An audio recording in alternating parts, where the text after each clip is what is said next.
All right, guys. So for this week, what we're going to do is we're going to carry on looking at why should we care about our resources and how we should look after them. This week, we're going to be learning to distinguish between natural and cultural, which is another word for man-made resources, and why they are important to different groups.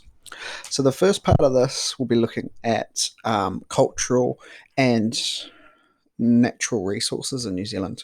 So landscapes in New Zealand. New Zealand is a very young nation. It has been formed by many natural forces. So, natural forces are those that occur naturally without human intervention.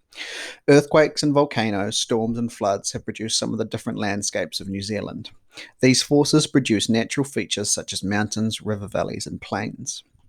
Cultural forces, on the other hand, have also shaped New Zealand. So these are forces that come from humans and their actions.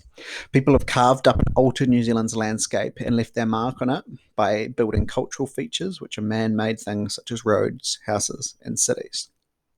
So, what are the difference between natural and cultural features? So, natural features are found in the natural environment. So these are things that exist completely untouched by people. So anything on the land that occurs naturally, in the water, and for instance anything that grows, such as flowers.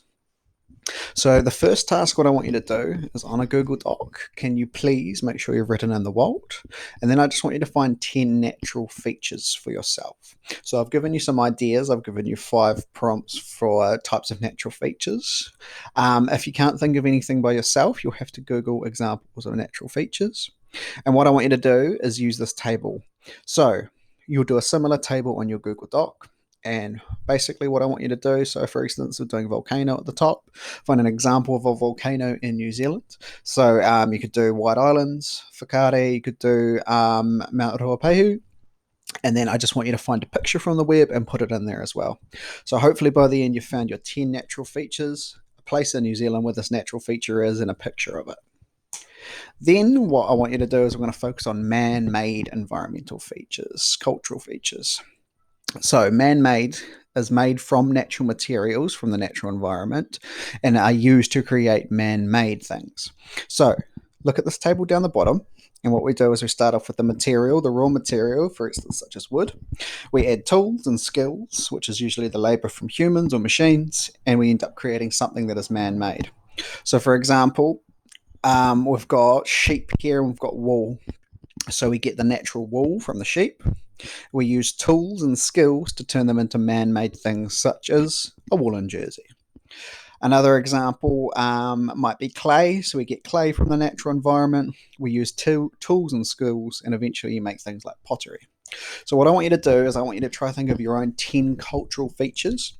So, I've chucked down some examples. So, you could do like Wellington Airport, Te Papa, the Sky Tower. And basically, what I want you to do is pick one of these cultural features and research to find out how it is made using this template. So, what's the raw material? What tools are used to make it? What kind of skills are needed? And then, what is the final product? So, on your Google Doc, what you're going to do is you're going to do another 10 cultural features, just like we did with the natural features. And then at the bottom, you need to pick one of those features. So say I did the Sky Tower and I need to find out what's it made of, how was it made, and what was the end product. So you can use words or pictures to represent it. But basically on your doc, I should see a similar equation to the bottom one there. And that is all I'm going to expect you to do over the next coming week. I've tried to make it as simple as I can before we get into looking at what places are significant to which. All right, thanks, guys.